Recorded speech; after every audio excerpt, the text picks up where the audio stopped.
नमस्कार, आप देख रहे हैं न्यूज़ वन इंडिया। मैं हूं आपके साथ पंकज यादव। करते हैं बुलेटिन की शुरुआत बड़ी खबर के साथ। तो लखनऊ से बड़ी खबर, जहां पर अनुप्रिया की चिट्ठी पर यूपीपीएससी का जवाब, जहां पर अनुप्रिया पटेल को आरक्षण पर 12 घंटे में मिला जवाब। आरक्षित पद जनरल नहीं हो सकते, आयोग की तरफ से कहा गया है। आरक्षित पद को बदलने का प्रावधान नहीं है, यह भी आयोग की तरफ से कहा गया है।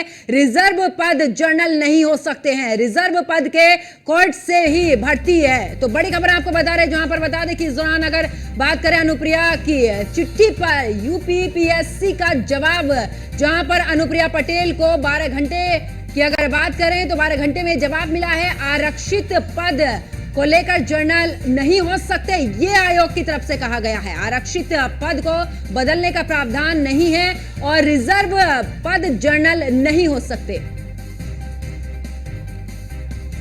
तो रिजर्व पद के कोर्ट से ही भर्ती, और ऐसे में अनुप्रिया पटेल ने जिस तरीके से इस दौरान सवाल किया था, विभाग का उस पर जवाब आया है। उन्होंने 12 घंटे के अंदर ये जवाब मिल चुका है अनुप्रिया पटेल को आरक्षण को लेकर, और उन्होंने क्या कुछ कहा है आयोग ने वो भी हम आपको बताते हैं। दरअसल आयोग ने कहा है कि आरक्षित पद जनरल नहीं हो सकते हैं, आरक्षित पद को बदलने का प्रावधान नहीं है। रिजर्व पद जनरल नहीं हो सकते हैं, रिजर्व पद के कोर्ट से ही भर्ती।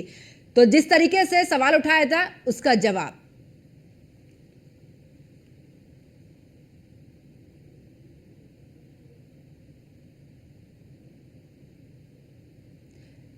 तो आपको बता दें कि आखिरकार अनुप्रिया पटेल की तरफ से सवाल किया रहे, ये वर्ग अनारक्षित किए जाते हैं और इन पदों पर इसी वर्ग से भर्ती हो। और इंटरव्यू भर्तियों पर भी सवाल इस दौरान खड़े किए थे, उसका जवाब अब आयोग ने दिया। उन्होंने कहा कि सीधी भर्ती पर सवाल उठाए हैं अनुप्रिया पटेल ने और उसका जवाब। देखिए भर्ती पर आयोग का क्या जवाब रहा, ये कभी अनारक्षित नहीं हो सकते हैं, ये आयोग की तरफ से कहा गया।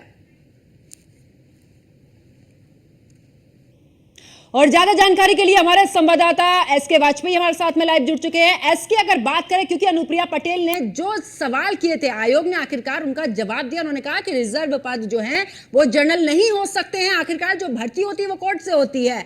यानी कि 12 घंटे के अंदर पूरे तरीके से आयोग ने जवाब दिया है। बिल्कुल निश्चित तौर पर, क्योंकि हम देखें केंद्रीय मंत्री अनुप्रिया पटेल में कैबिनेट मंत्री है, दोनों जगह हस्बैंड और वाइफ दोनों मंत्री है। और सबसे बड़ी बात यह है कि जिस तरीके से वो राजनीति करती है, कल एक पत्र उन्होंने मुख्यमंत्री योगी आदित्यनाथ को लिखा था। हालांकि इस पत्र के बाद उत्तर प्रदेश सरकार की तरफ से जो उत्तर प्रदेश लोक सेवा आयोग है, उत्तर प्रदेश उच्च शिक्षा विभाग है, तीनों की तरफ से उनको जवाब भेज दिया गया है। निश्चित तौर पर यह पत्र किस तरीके से लिखा गया है, इसका कहीं न कहीं खुलासा इस तरीके जो जवाब इन तीनों भर्ती बोर्ड और आयोग की तरफ से आया है उससे होता है। सीधे तौर पर जो सवाल अनुप्रिया पटेल की तरफ से उठाए गए थे, उन सवालों का बिंदुवार जवाब अलग अलग जो भर्ती बोर्ड हैं, आयोग हैं, उनकी तरफ से भेजा गया है। अगर हम उत्तर प्रदेश लोक सेवा आयोग की तरफ से अगर उनके जवाब की बात करें, जिसको लेकर अनुप्रिया पटेल की सबसे बड़ी आपत्ति थी कि जब किसी भी अभ्यर्थी का सीधी भर्ती के दौरान साक्षात्कार होता है, उस दौरान लिख दिया जाता है नॉट सूटेबल फाउंड, मतलब कि कोई सूटेबल अभ्यर्थी नहीं मिला, इसलिए हम चयन नहीं कर रहे हैं। जिसको लेकर आयोग, उत्तर प्रदेश लोक सेवा आयोग की तरफ से विस्तृत बिंदुवार जवाब दिया गया है कि किस तरीके की प्रक्रिया होती है जो संवैधानिक है और संविधान के अनुसार आयोग अपनाता है, उस प्रक्रिया के बारे में बताया गया है। मसलन कि जब भी कोई अभ्यर्थी सीधी भर्ती परीक्षा में आता है तो उस दौरान केवल उसकी ग्रेडिंग ही साक्षात करने वाली टीम के पास होती है। जो साक्षात्कार परिषद होती है वो भी दो अलग अलग टीमें होती हैं जो अलग अलग पालियों में साक्षात्कार लेती हैं। और सबसे बड़ी बात यह है कि जब कोई भी व्यक्ति, चाहे वो किसी भी श्रेणी से आता हो, चाहे वो जनरल हो, ओबीसी हो, अन्य पिछड़ा वर्ग हो, ईडब्ल्यूएस हो या एससी एसटी वर्ग से आता हो, उन किसी को भी जब साक्षात्कार में भेजा जाता है तो एक कोडिंग प्रणाली अपनाई जाती है। जो साक्षात्कार परिषद होती है उसके पास उस अभ्यर्थी का सिर्फ कोड होता है, ये नहीं पता होता है कि अभ्यर्थी कौन है, उसका नाम क्या है, वो किस जाति से है या किस जगह से बिलोंग करता है। ये कोई भी डिटेल, यहां तक कि अनुक्रमांक भी जो साक्षात्कार परिषद होता है, जो साक्षात्कार ले रहा होता है, उसके पास नहीं होता है। और जहां तक सवाल है नॉट सुटेबल फाउंड लिखने का, उसको लेकर भी आयोग ने विस्तृत जवाब दिया है। आयोग ने स्पष्ट किया है कि जिस तरीके से जब कोई भी साक्षात्कार परिषद इस प्रक्रिया के दौरान किसी भी अभ्यर्थी का साक्षात्कार लेता है, उस दौरान सिर्फ ग्रेडिंग दी जाती है, मतलब कोई अंक नहीं दिए जाते। और नॉट सुटेबल लिखना साक्षात परिषद के पक्ष, साक्षात्कार परिषद के किसी भी तरीके से उसके अंडर में नहीं है, क्योंकि वो ग्रेडिंग देते हैं, ना कि नॉट सुटेबल लिखते हैं।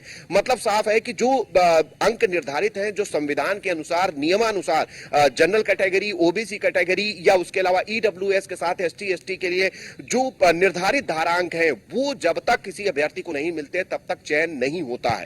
तो ये सारी चीजें आयोग की तरफ साफ की गई हैं। हालांकि उत्तर प्रदेश अधीनस्थ सेवा चयन आयोग की तरफ से भी अपनी स्थिति को साफ किया गया है। उसने स्पष्ट किया है कि 2017 के बाद से जो साक्षात्कार है, जिसमें समूह ग के लिए वो भर्तियां करते हैं, इन किसी भी भर्ती में सीधी भर्ती के दौरान वो साक्षात्कार का प्रयोग नहीं करते हैं, मतलब वो साक्षात्कार नहीं करा रहे हैं।